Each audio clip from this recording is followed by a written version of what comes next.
علیکم ورحمۃ اللہ وبرکاتہ۔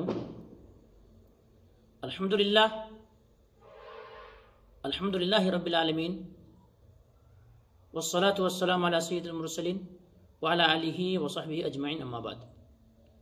محترم ناظرین، آج میں آپ حضرات کے سامنے لے کر کے حاضر ہوا ہوں کہ وفات کے بعد موجودہ حاضرین کے لیے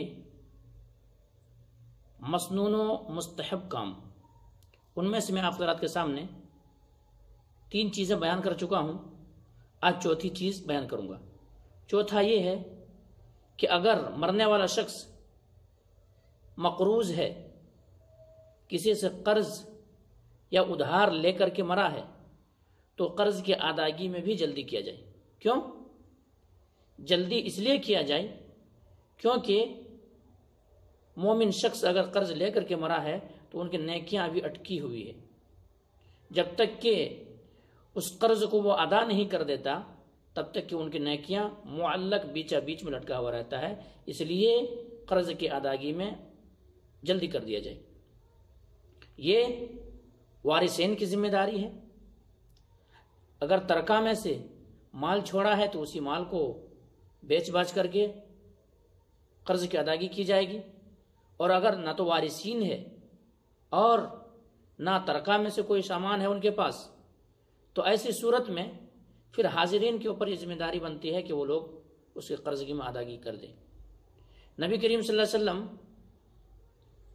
کے پاس ایک جنازہ لایا گیا، ان کے اوپر 2 دینار یا 2 درہم قرض تھا۔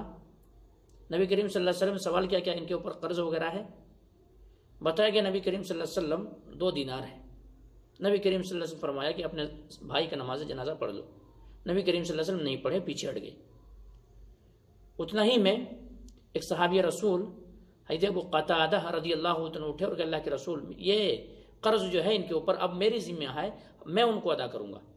نبی کریم صلی اللہ علیہ وسلم پھر آگے بڑھ کر نماز جنازہ پڑھائی۔ اس سے یہ پتہ چلا کہ قرض خواہ اگر مر جائے، مقروض انسان مر جائے، تو ان کے قرض کا ادا کرنا کتنا ضروری ہے کہ نبی کریم صلی اللہ علیہ وسلم کی شخصیت موجود ہے لیکن نبی کریم صلی اللہ علیہ وسلم نماز جنازہ نہیں پڑھ رہے ہیں۔ دوسری چیز یہ بھی ثابت ہوئی کہ کسی انسان کو خواہ مخواہ جو ہے قرضہ وغیرہ نہیں کرنا چاہیے۔ اس بات کی دلیل بھی ہے، نبی کریم صلی اللہ علیہ وسلم ہر نماز میں یہ دعا کیا کرتے تھے، اللہم انی اعوذ بک من المعصم والمغرم، اے اللہ میں قرض کی بوجھ سے تجھ سے پناہ مانگتا ہوں، میں مقروض ہو جاؤں اس بات سے میں تیری پناہ میں آتا ہوں۔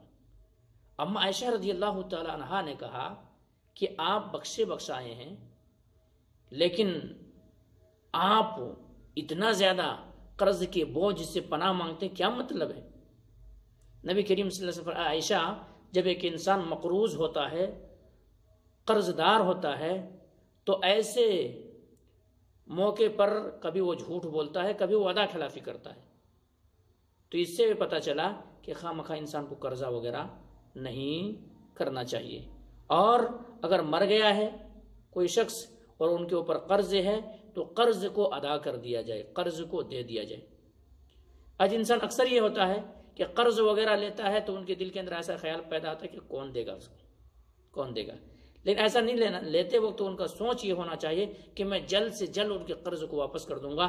ایسا اگر نیت ان کے دل کے اندر ہوگا تو یہ نیت کی وجہ سے اللہ تبارک و تعالیٰ ان کی امداد کرے گا، مدد کرے گا اور کوئی راستہ نکالے گا اور کسی طرح سے وہ قرض کے بوجھ سے بچ سکتا ہے۔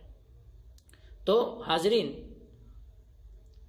و ناظرین، آپ نے سنا کہ قرض کتنا خطرناک چیز ہے کہ قرض مقروض شخص اگر مر گئے تو نبی کریم صلی اللہ علیہ وسلم نماز جنازہ نہیں پڑھائی۔